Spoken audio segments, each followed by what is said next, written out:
Hello everyone, we are back again with more discussion on the Victory Cube update. I've read comments. My last video actually got a lot more attention than I thought it would. And I actually was on a live stream on Twitch debating about this with actually a semi-famous YouTuber, not famous, semi-big YouTuber and not too big Twitch streamer, and good friend of mine actually, Tide Time. We literally debated this live on his stream. And so I took a lot of input on the other side, and I've also played a lot more since that video, because that video came out the day of the update, and now it's been a couple days, and I've actually had a chance to play with the new update and the new mechanics. As well as, I'm going to be only touching on gameplay a little bit today, because I wanted today to be more about lore. And I know I kind of touched on lore in the last video, so that's why I'm going to kind of touch on gameplay in this video. And of course, there's always that weird intersection of lore and gameplay. So let's just hop right into it. So, I'm going to start out with gameplay real quick to get that out of the way. Camping. Camping is the main concern right now with the new system. People who hate the system say that camping is going to be more prominent. People who love the system say that camping isn't going to be that big of a deal. The main counter-argument of my camping argument is that if you camp 2 people, which is the only possible amount that you can camp against good decent survivors that know what to do against campers, that you will only get 8 killer gold points and you will stay exactly where you are. You get a safety pip, you don't lose a pip, you don't gain a pip. You stay right where you are, which everyone's like, cha-ching, good to go. Matter of the fact is, and I've seen this happen and I've tested it out myself and it works perfectly. Literally what killers are doing now is putting someone on a hook, leaving, waiting for a friend to come save them off the hook, hitting down that friend, camping the friend, finding another survivor, hitting them down, camping them down. That extra hook that they got at the beginning pushes them over into getting a pip. And this works probably about 90% of the time. It worked for me probably I don't know, 13 out of 15 times. It works a lot. Camping with this new system is a very big problem, and it's going to give ranks. It's so much easier to get a pip during camping with this new system than it is with the last system. It just kind of changes how the camping works and how the pip is gained. Next, we have the main concern. What is a killer's job? A killer's job is to kill. How does a killer win? By killing. Simple enough. And that's the main thing about, okay, if you win, you should rank up. That's winning means you're good, right? Wrong. Matter of the fact is, there's a difference between being good and winning. If you look at NFL players being drafted, you don't only look at the games they win, you look at their stats. You look at, oh, he has thrown this far, he's scored this many touchdowns, he has made this many successful passes. I mean, I don't really watch football, so I don't know. But you look at their stats when you're drafting them, and that's passively their rank. Their rank isn't decided by how many games they've won by themselves. The matter of the fact was, with the old system, you did win. As the killer, you won. If you killed 1 person, you got a petty victory. If you killed 2 people, you got a brutal victory. 3 people, ruthless victory. 4 people, merciless victory. Right there. There's your win. It just told you that you won. Matter of the fact is, the system should be ranking on how effective you are as a killer. Are you good at using the chainsaw? Did you chainsaw a bunch of people down? You're going to get a bunch of deviousness points. Boom. That shows that you're good at the chainsaw. That shows that you're an effective killer and that you're a higher level player. Thus, you're going to rank up for using more deviousness. Are you able to balance using your chainsaw and using your weapon? Are you able to balance using the traps and using the weapon? Are you able to track them down? Because there's a bunch of points for finding survivors. Matter of the fact is that these different categories are measuring how good you are at them. Now, of course, you can just rev the chainsaw and run across the map and get 100 points, maybe. If you do that the entire game, you're not going to be able to rank up because it's not that much. If you hit people with that chainsaw, oh, it's 500 points. I don't know the exact number, but it's a lot of points if you hit them. That shows that you're good. If you hit them with a chainsaw, you are good with the chainsaw. That means your deviousness points are going to go up, and that means it's going to go towards your rank. Same thing with your weapon. If you hit them a lot, you're probably pretty good at catching up to them and chasing and hitting them. If you're finding them a lot, that means that you're good at tracking and that you're going to be able to find them, and that's why you get points for finding survivors. And then, of course, your job is to kill. You have to be good at killing, and thus your rank is going to go up faster if you kill.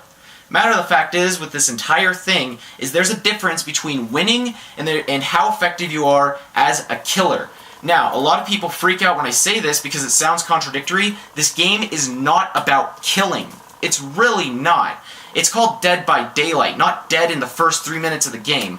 Nowadays, when I play as a survivor, if I get knocked down, I know that that entire chase, every hit, everything that killer just did to me means nothing to him. What means something to him is the kill. He wants to kill me. That means he's going to be paying a lot more attention to the hook than anything else, especially since you can see where hooks are now, which honestly I'm fine with.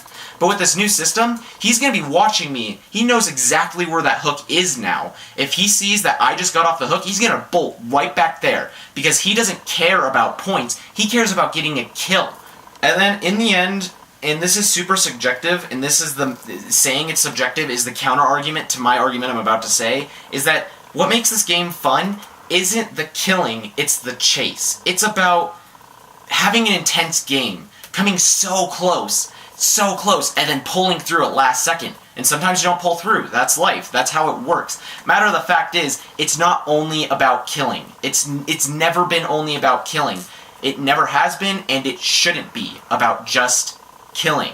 When it comes to camping, so if you're telling me that it's fair that a killer can knock someone down, camp them, knock someone else down, and camp them, then you're also saying that that person who had one chance to run away and they failed that one chance and got punished by death for it, it really sounds familiar to something else where you get one chance of being chased and then once you get down, you get punished for it. Anyway, on to the lore. That's it for the gameplay. I'm going to talk about the lore as the main thing for this video. So, when it comes to the lore of this game, if you don't know the lore, I'm going to give you a quick rundown right now. As a survivor and as a killer, you are in the realm of the entity. The entity is like a demigod, Satan, something. I don't know. The realm of the entity is practically purgatory. And pretty much what's happening, and that's why they say death is not an escape, pretty much each survivor is already dead, but they're in kind of a purgatory-esque place. Pretty much they're going through having to do all this stuff while the entity slowly devours their hope. And so pretty much what's happening each time that you're getting sacrificed, that's the entity coming down and not necessarily taking your body, but taking your hope. Because then what happens, you spawn right back at the campfire. Benedict Baker says in his journal that each time that you die, you lose a little hope and you end up right back at that campfire. So, that's the point of this entire thing. The killers are there because they were warped by the entity in order to do its bidding. So, the matter of the fact is, what this game is devouring hope. The entity, as the killer, you are feeding the entity hope. As the survivor, you are trying to not feed the entity hope. That's the matter of the fact. That's it. So, what does that mean in terms of gameplay? And this is that weird little cross of lore and gameplay. That means that it's the killer's job to take away the hope from the survivors. What they're doing is they're giving the survivors a chance. The survivors every round have a chance to escape. They always start off with that little tiny bit of hope that I might escape this round. When the killer is chasing them, they have that little tiny bit of hope, and you feel it as a player, that little tiny bit of hope that I can get away from this killer and I can hide and continue helping out my team.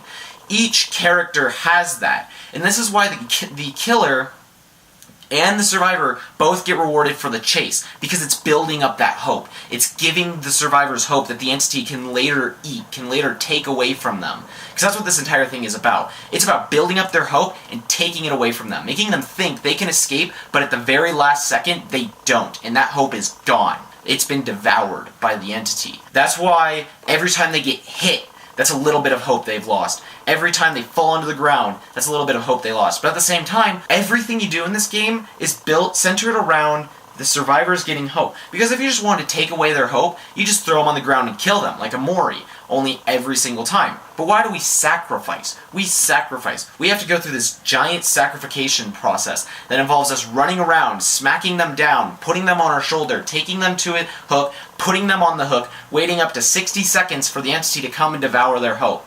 The entire thing is based around the survivors thinking that they can make it. The survivors think that they have a chance. They have the hope that the entity wants to eat.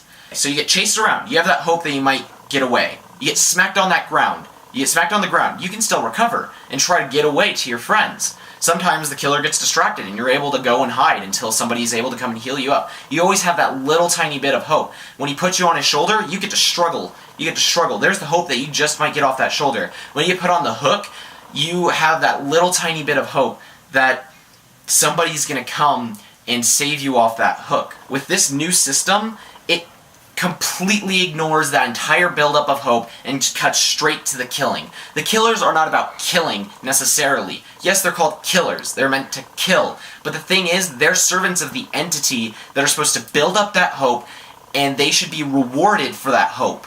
That's what they're supposed to be doing. That's what makes an effective killer, is serving the entity and building up that hope. This new system skips that entire process and just goes straight to the killing. It only rewards the killers for killing, when that's not what they're there for.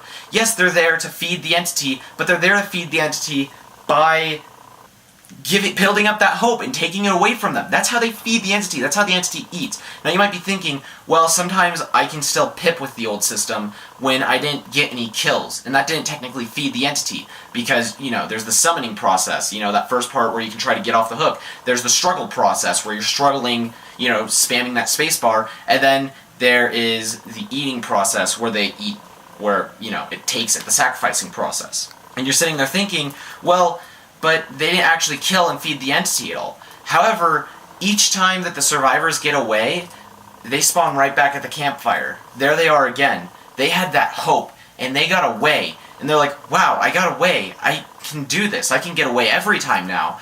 That's more hope right there. And that's why the killers still get rewarded for building up that hope. It's fattening the chicken for the dinner. Now you might be thinking, oh, but what if there's a fat chicken survivor, a survivor that just got away, and now they have all this more hope, but now when the next killer actually gets a kill, why don't they get better rewarded?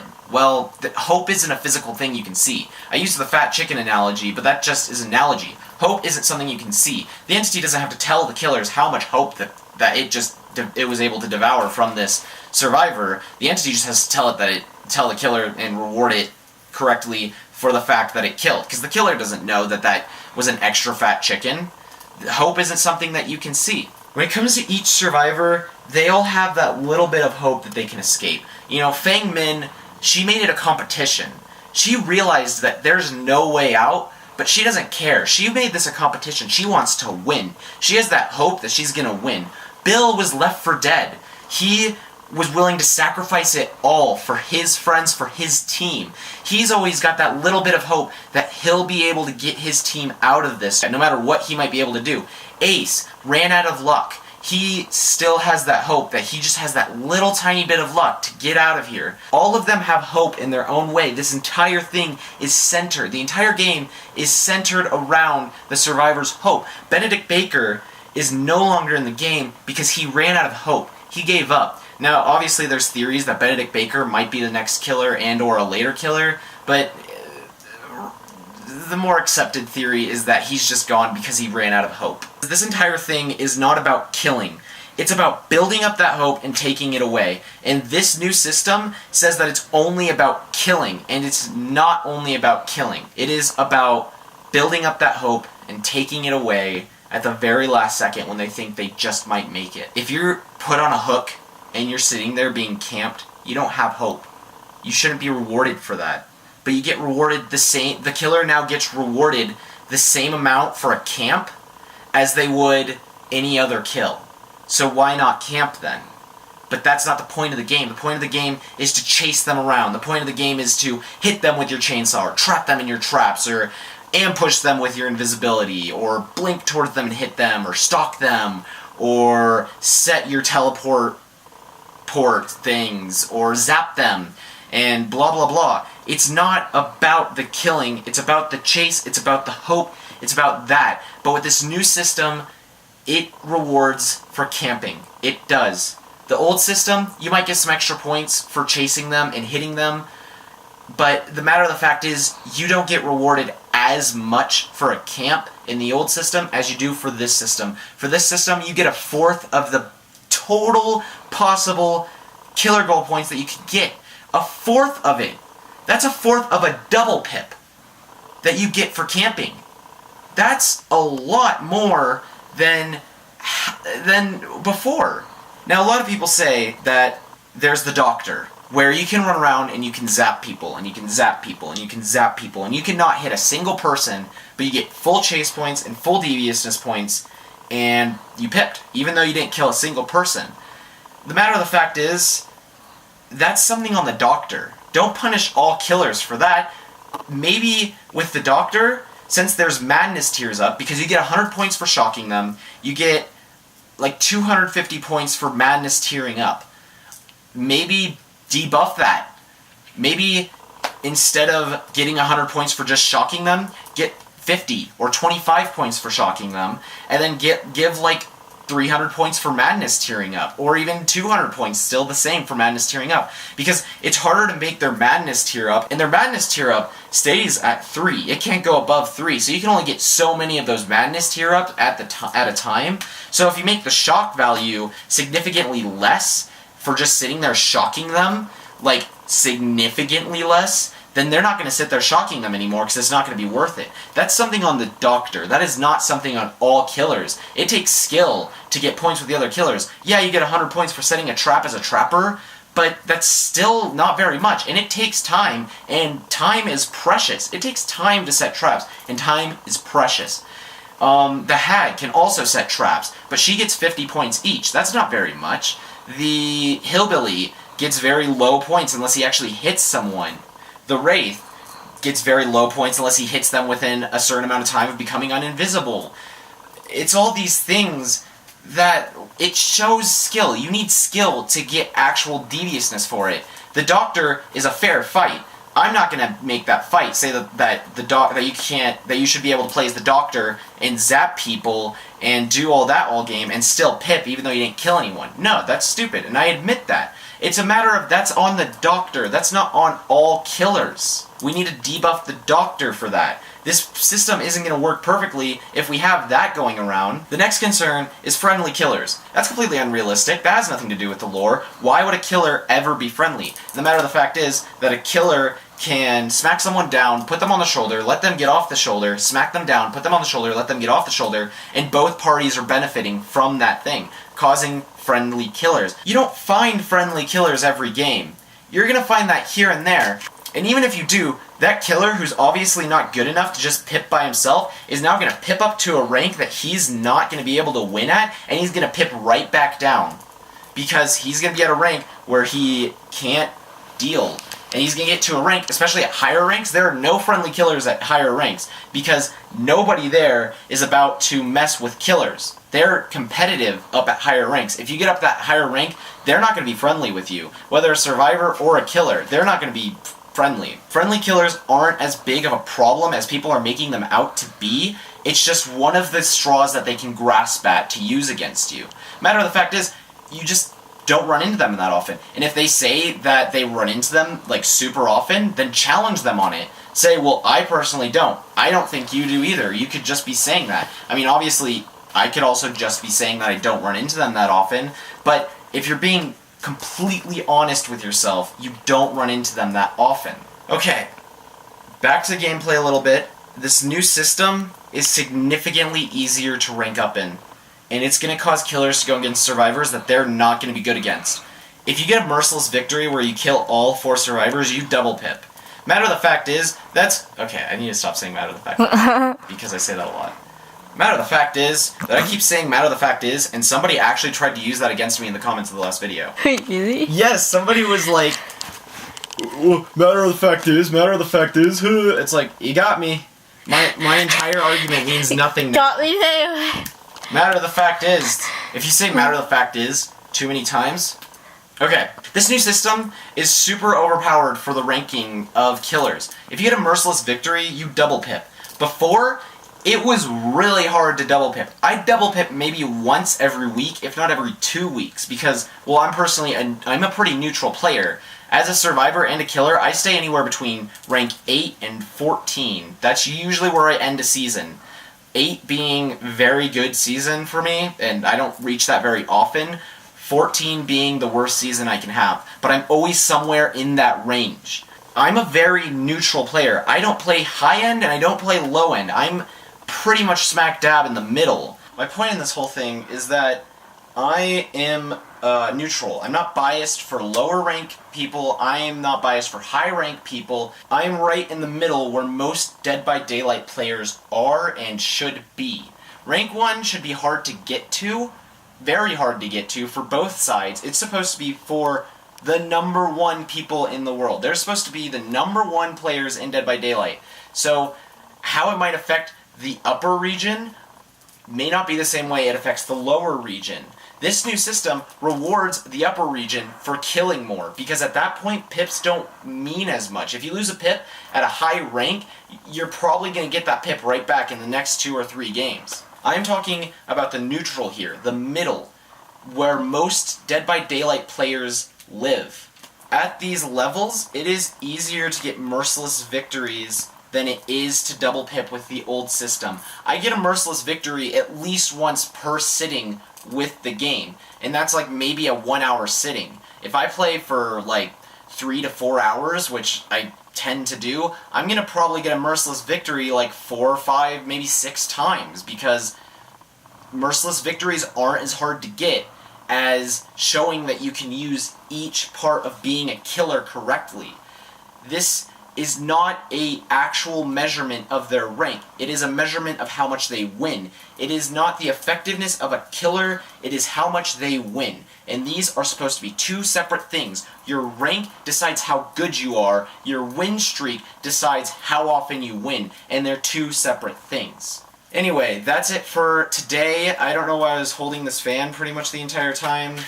Yeah, if you have any counter-arguments, go ahead and say in the comments. Don't say things like, you say matter of the fact a lot. But yeah, no, message me on YouTube, message me on Discord, I don't know. Message me. I want to talk to you. I want to hear both sides so we can figure this out. My eyes were opened about a lot of things from debating on that stream the other day, because it was an entirely new perspective. And I saw why people like this system. Before, I didn't see why people would like the system, but now I do see why they do. It's just a matter of, I think the old system does a better job at deciding how good a killer is. Anyway, I've taken up enough time. This video is probably going to be super long like the last one too. But yeah, thank you guys. I hope you enjoyed. Check out the last video if you didn't see it, because this is part 2, and I'm probably going to have that somewhere, just like second. Anyways, this is my final thoughts. I shouldn't be making another video because I've pretty much put everything out on the table. If I make another video, I'll probably just end up being super redundant. But yeah, I think I have everything on the table. This is what I think. These are the problems with the Victory Cube style ranking system. So, yeah, okay. I hope you guys enjoyed. Like, comment, and gay. Bye.